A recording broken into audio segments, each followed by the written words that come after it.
سفرنامه اصفهان.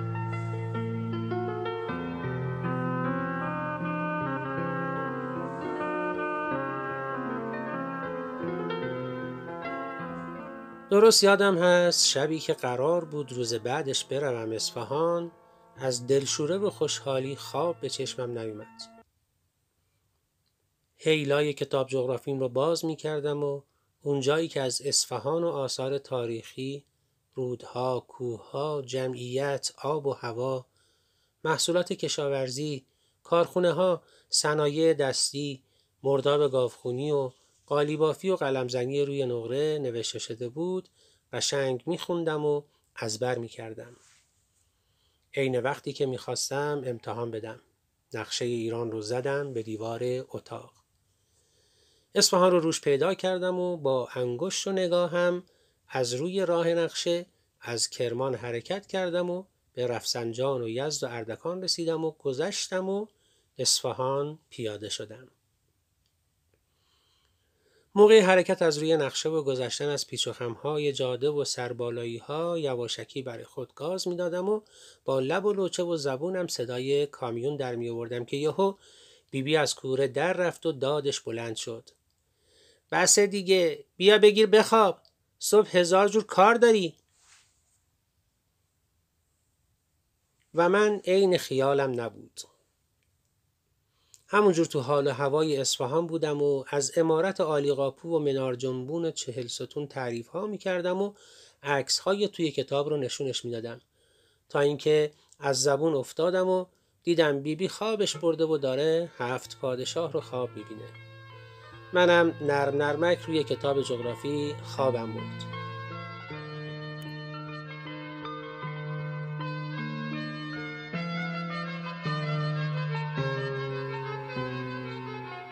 بیبی وقت نماز صبح بیدارم کرد. برام بار و بندیل بست. منم بیکار ننشستم.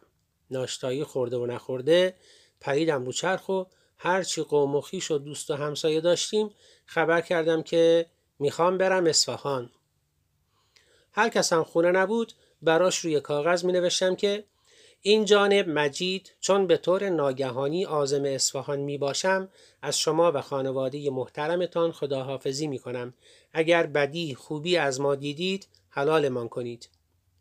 و از زیر در خونه مینداختم تو.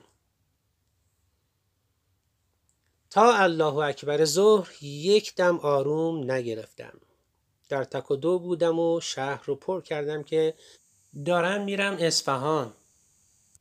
از کتاب فروشی دم بازار یه دفترچه 100 برگ کاهی خریدم و با قلم نی خیلی خوشخط و درشت روی جلدش نوشتم سفرنامه اصفهان و پایینش ریزتر نوشتم به قلم مجید و گنبد و گلدسته‌ای زیرش کشیدم. بعد بالای صفحه اول نوشتم تقدیم به مادر بزرگ عزیز و اکبر آقا شوفر که برای رفتن این جانب به اصفهان زحمت بسیار کشیدند.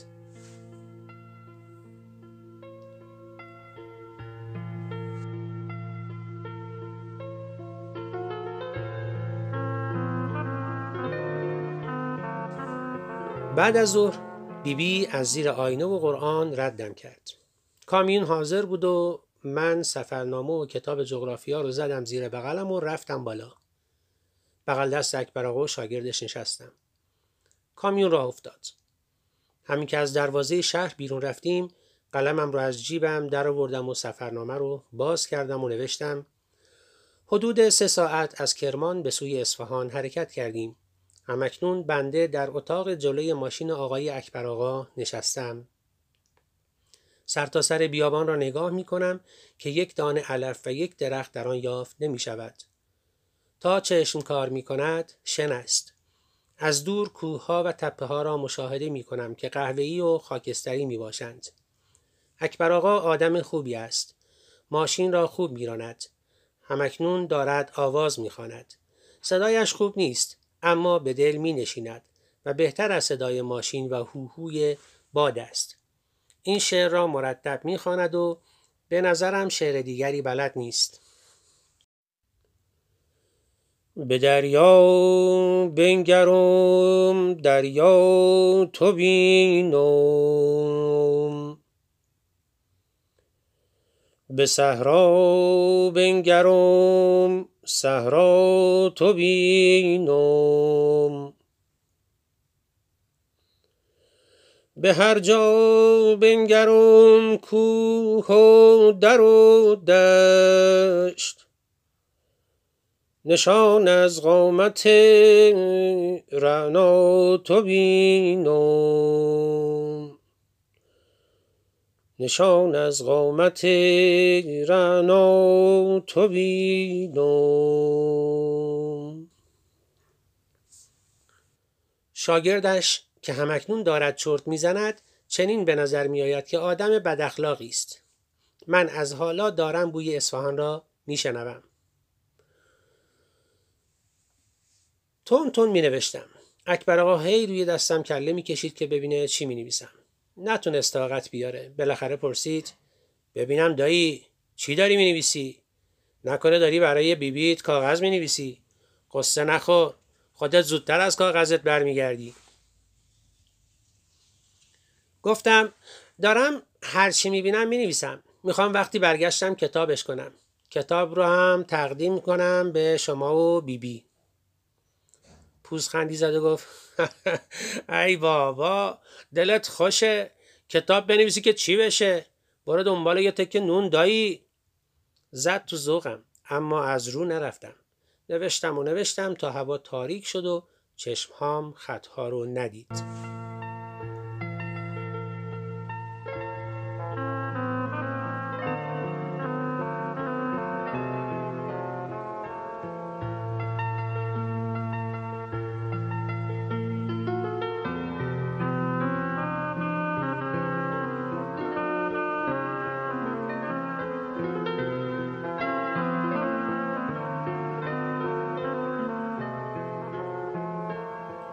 شب توی قهوه خونه‌ای بیتوته کردیم.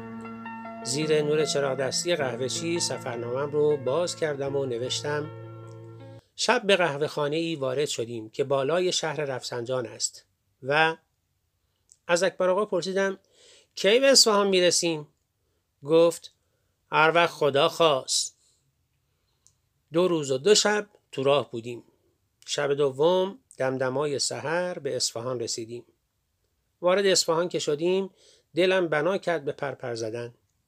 میخواستم راه بیفتم و همون وقت همه جای اصفهان را ببینم و بگردم و سفرنامه‌ام رو تموم کنم. اما از بخت بد هوا حسابی تاریک بود و از اون بدتر تعمیرگاهی که قرار بود کامیون ما رو تعمیر کنه بیرون شهر بود. از خیابونای خلوت رد شدیم. تعمیرگاه بسته بود و ما همون پشت در ایستادیم تا صبح بشه. اکبر آقا و شاگردش گرفتند و تخت خوابیدن. اما مگه من خوابم می‌برد؟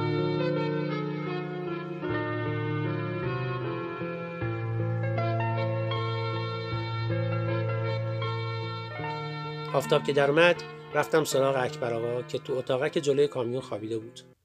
با ترس و لرز و خجالت بیدارش کردم تا بلند شه و با هم بریم اصفهان رو بگردیم. اکبر آقا همونجور که چشماش رو میمالید با اوقات تلخی گفت ای بابا مگه تو خواب نداری؟ گفتم اکبر آقا اینجا اصفهانه، چطور آدم میتونه بخوابه؟ اینجا پر از چیزایی دیدنیه. مسجد شیخ لطفالله، 4 باغ، 40 ستون و پرید میونه حرفم که چه غلطی کردیم تو رو آوردیم. اگه از جات تکون خوردی نخوردی یا میری گم میشی، اون وقت من باید جواب بیبیت رو بدم. اکبر آقا کامیونش رو برد تو تعمیرگاه و با اهالی تعمیرگاه سلام علیک کرد و بعد ناشتایی خوردیم. اکبر آقا لباس کار پوشید و با چند تا کارگر افتاد به جون کامیون و پایین آوردن موتورش. من هم سفرنامه به دست دور و برشون میپلکیدم. اهل کار نبودم.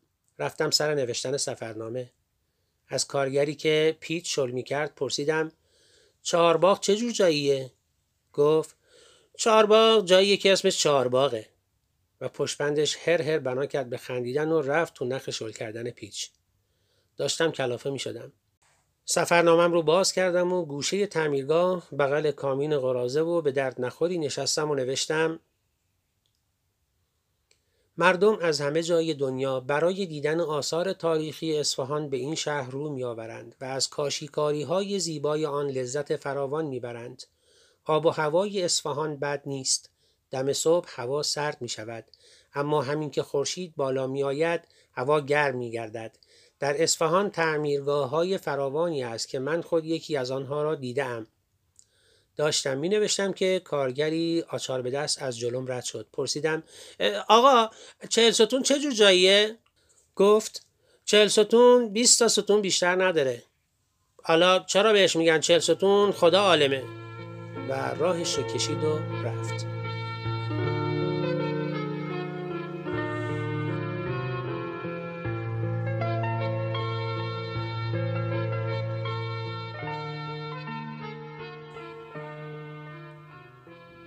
ظهر شد.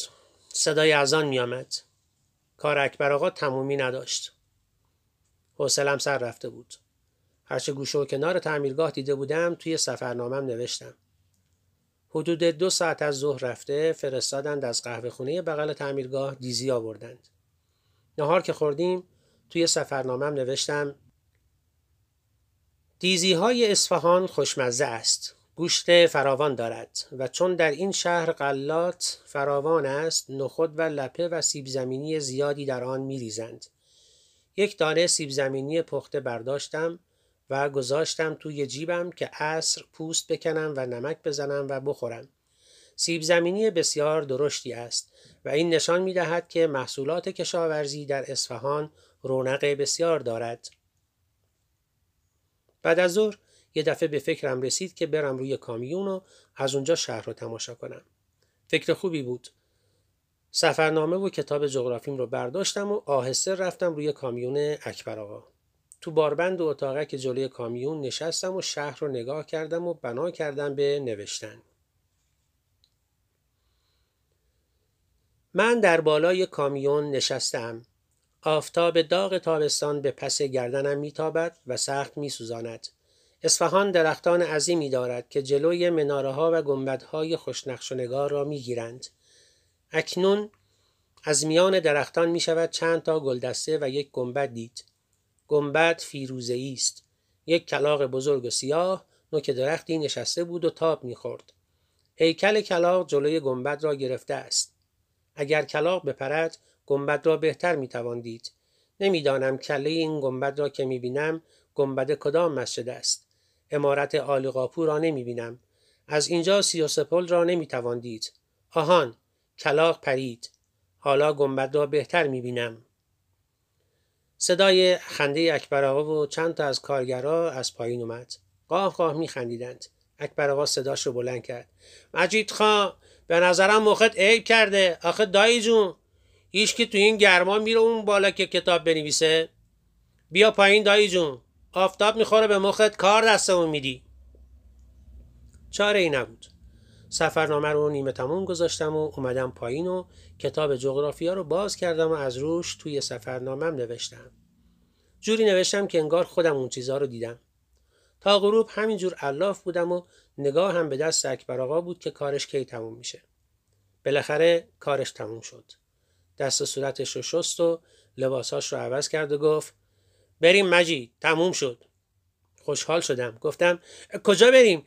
اول بریم پل خواجو، بعد 4 باغ، بعد خندید و سرفه کرد و گفت: انشالله دفعه دیگه. خودت که دیدی عیالم مریضه، نمیتونم اینجا بمونم. دفعه دیگه که اومدیم اصفهان همه جا رو با هم میگردیم. تو هم تو کتابت همه چیز رو مینویسی. انگار یه سطل آب سرد ریختن سرم. جا خوردم و لب و لوچم رفت تو هم. اکبر آقا رفت پشت کامیون نشست و منم ناچار رفتم بغل دستش نشستم. از میون خیابونای اصفهان و از 33 پل رد شدیم و من میخواستم با چشمهام در و دیوار شهر، 33 پل و دکانها و درختها و هر چیزی که میدیدم بخورم. فرصت نوشتن نبود. جلوی دکان گز فروشی ایستادیم. هر کدام 2 تا جعبه گز خریدیم و باز راه افتادیم. شب تا صبح رفتیم.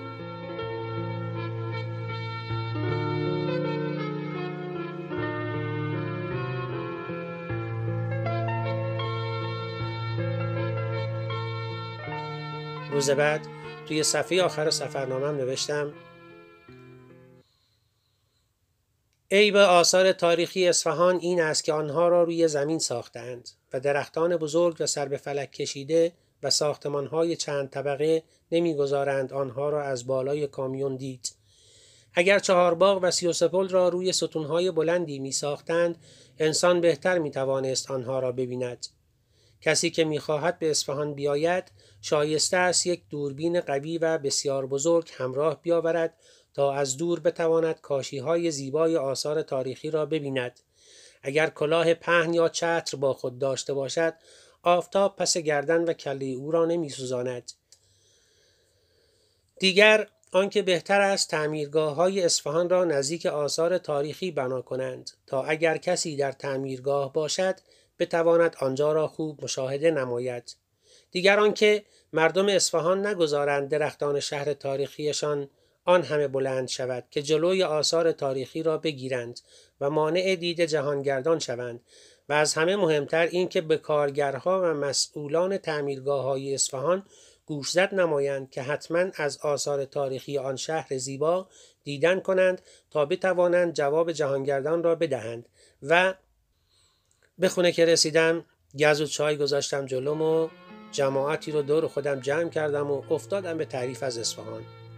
سفرنامه‌ام رو هم یواشکی برای بیبی خوندم و کلی کیف کرد. بعدها توی مدرسه سر کلاس از رفتن به اصفهان و دیدن آثار تاریخی و کوچه و پس کوچه ها و گوشه و کنار شهر تعریف ها کردم تا اینکه بچه ها اسمم رو گذاشتن مجید اصفهانی و هر وقت معلم جغرافی من میگفت بچه ها کی اصفهان رفته؟ میگفتم من، و بچه ها هم تصدیق میکردن. خیلی تلاش کردم تا سفرنامه‌ام رو چاپ کنم، اما هیچ چاپخونه‌ای زیر بار نرفت. هنوز هم اون سفرنامه رو دارم.